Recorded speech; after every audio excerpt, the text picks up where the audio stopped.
Welcome back to Mix It 3.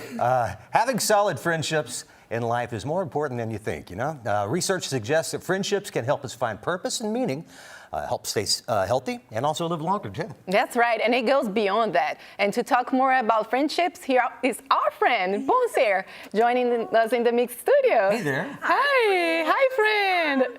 Hi, I'm so happy to be here today. Happy Friday. Happy Friday. So happy to have you here. So, you recently celebrated friendship in New York. Yes. Tell us more about it. Oh, absolutely. We had an amazing time. So my girlfriends and I recently took a trip to New York City about 2 weeks ago. It was absolutely amazing. We had the opportunity to see Michael Jackson's musical Broadway show. Oh, wow. Spectacular, a must see.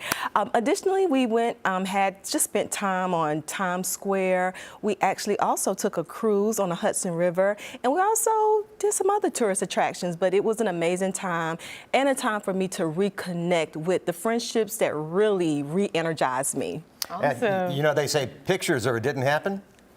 Well, that's a picture right there. Actually, that is a shot from I must say, that picture is beautiful. It is. It really is. And you know what? You bring up a good point. You hadn't seen them in a while. To get everybody back together. Why is friendship?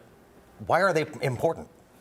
Friendships, for me personally, is very important because it's essential and it nourishes your soul. I think also that friendships provide a source of connectedness, emotional support, encouragement, and also research indicates that it also impacts our happiness as well as our mental health. Specifically, I would say that there is some data that shows a linkage between having strong connections with friends and also decreased depression, decreased levels of stress, and also those that have friends, they are often living longer than those that don't have those strong connections. Wow. Gotta have somebody that has your back. Yes. So, what are some two good qualities of a good friendship? Ooh, that's a great question. I would say trust as well as empathy. You want to have friends that you can confide in, that you can rely on, those friends that you share your secrets, your mistakes with. Also those friends where you learn how to take some things to the grave. Well, I was going to say bail money, but yeah, that kind of falls yes, into place that too. But it's important that we also have empathy for each other because we want somebody that cares about us and our emotions, our overall well-being, and someone that also can understand us and listen to us and help us navigate through those hardships that life will inevitably throw at us. I really want somebody that'll laugh at me as well as with me. Yes, and that happens. And usually for the same reason. Yes, that Exactly. happens all the time. I love friendship. Can you have too many? What's an average number of friends that, I don't know if you should say should have or want to have? I think that's a loaded question. I don't know if there's a specific number of friends that you should have. I would focus on having quality friendships. Statistically, I think there was a survey that was taken in 2021 that said that the average American has 3 to 5 close friends. And when we talk about close friends, we're talking about those relationships that there's a deep, meaningful bond with. But I think if you even have that one friend that sticks closer than a brother, someone that goes all the way with you, that gets you and that has that loyalty, that's all you need. Ideally, we want to have a varied network of friends, but I think we want to focus on quality friendships. Yes. There we go. Quality over quantity. There you go. Yes. Absolutely. Yeah. And when people are experiencing some distance or rift in a friendship, what can they do? I would say that there are various reasons why there may be some distance or a rift in your relationships. I think the number one thing you should do is try to reach out to that person to inquire, first of all, are they okay? Sometimes it's not personal. Sometimes we are experiencing difficulties in our lives, and sometimes when we are trying to navigate these circumstances, we tend to withdraw from the people that really we should be leaning on for support.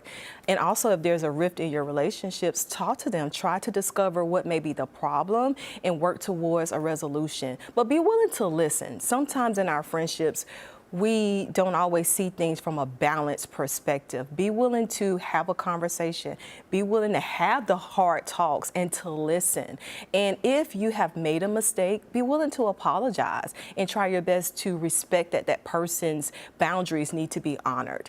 I would also say make time to connect with your friends. Be intentional about those things. And even when you're experiencing a rift or a distance in that relationship, there are going to be times where there may needs to be some space, or there may needs to be time so that each party can reflect, reevaluate that relationship, and to determine if this relationship is worth fighting for, because your friendships are important. Sometimes your friends become family. Yeah. Very much so, very much so. And you bring up two great points there. You've been on Morning Mix with us before.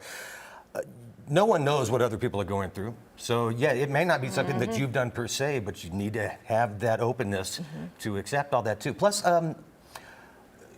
you bring up a point as well, just like your trip here. People will fall out of contact with old friends and then reconnect as well. And that's really important to keep up with. Yes. I think you have to be intentional about it, just like we are intentional about scheduling our hair appointments or our doctor visits or attending church or spending time with our families. We also need to be intentional about spending time with our friends, the friends that re-energize us, the friends that encourage us, the friends that are there to help us look at life a little bit differently so that we can continue this journey called life. But I think it's important that you put things on the calendar. You don't have to go to New York City. You can go to Aiken. You can plan a trip or plan a get together here in the city. But it's just important to say, hey, it's time. And one of my friends brought up a good point while we were on our recent trip. There are going to be times where you may not even need to share why you need to spend time with your friends. Just reach out and say, I could really use your presence right now. And I think that's important because we're all carrying some weight at some point in our lives, and we need someone to carry that load with us. Oh, I love this. In person, online, over the phone. Yes. Stay in touch with your friends. Yes, absolutely. And there are reasons why people have to end relationships, but if you can, try to nourish those relationships and honor those relationships. Poncere, thanks so much. Thank Great you. words there I'm for so you. happy to be here. Thank you. Yes. That was great. Oh my gosh. Thank you. Reach out to your friends. Reach out to your friends. Yes. We need them.